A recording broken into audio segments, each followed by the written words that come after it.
Yeah, so I'm gonna do a poem for you, and it's called I Have to Write a Poem Whilst I Am Anxious That I Won't Ever Be Able to Do It Again. I sit down in my room, which smells like rotten milk because I forgot to do the dishes again. My brain is a griddle, and beneath the griddle of mass murders and Native American kids keeping their faces straight after having been sent off to assimilation school and their counterparts over transatlantic seas getting weighed by the hand that holds the whip as the ship clocks fall into the ocean to restore the idea of time having its flow and nature's epistles of racism and blatant white prodigies repeat themselves and their words with every strike of the handle. At 12 there was the big boat, at 1 it was the small hut, at 2 it was the back of the bus, at 3 it was the entrance of the school, at 4 it was the cloaked gun, at 5 it was the police, at 6 it was the police in pink, at 7 it was the bricks. Marsha made us believe we could change, but Martin said we should stay the same. And name-dropping is all that's ever been famed in the overzealous poet's mind as they twist in their flightless concave, lost in sentences that do not matter anymore. Because the kids already got shot, and the borders already have been closed. For it goes on and on and on it goes. Whilst Beyonce tickets and their expense need praising in the form of the right black people shows, chasing the same tools we were always given, the false promises of hope in the rose-tinted windows of sex and fame and drugs and presidents and votes, this conglomerate of options leaves much to be desired till the poet grows. So the poet grows, weary and anxious and tired, while their phone rings. Nothing matters when you get fired. 24,000 in debt and tea with no sugar, but vacations in Spain whilst the band plays Ojalá que llueva café. Let's hope it rains coffee.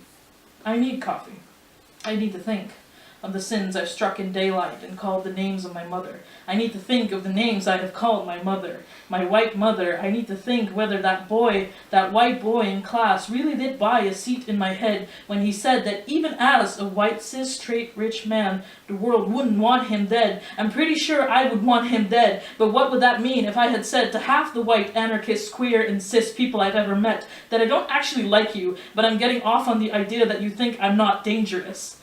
That my sexuality is comprised of moments where doors were held open for me by the white big men. It's always white big men. And my mom says I am targeting all of them, but she's just envying me that I can display physical hatred for the same group that ruined her life.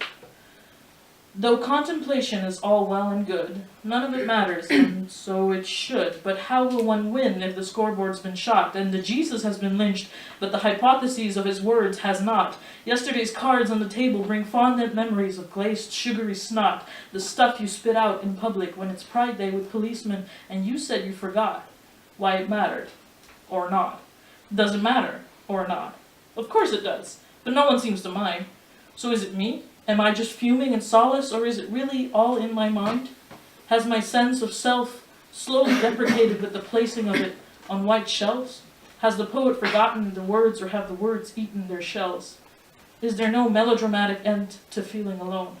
Is there no end to feeling this hell, a simple one, with pizza and partners and pills, a simple one, where at the end of the day the poet calms down and sits around and writes about change, a simple one, where the poet does not actually make any change, a simple one, where everything stays the fucking same, not learning, unlearning to study the features of society's membrane in the chilly nocturnal rhythm of black and blue and yellow under street lights at night getting swallowed by the bellows of someone else's lap, but never mine, not mine, as I fear I am lost, but I always am, and I always was, and I always will be, a queer black kid on Cis Street, Binary Avenue, and heteronormative block, waiting and hoping that the crowds will gather and we can exchange names, the ones that walk with me. I need to know your names. I need to know you want to be free.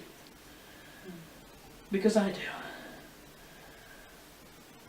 Beneath all those thoughts, my mind is a blank. It happens sometimes. Thank you.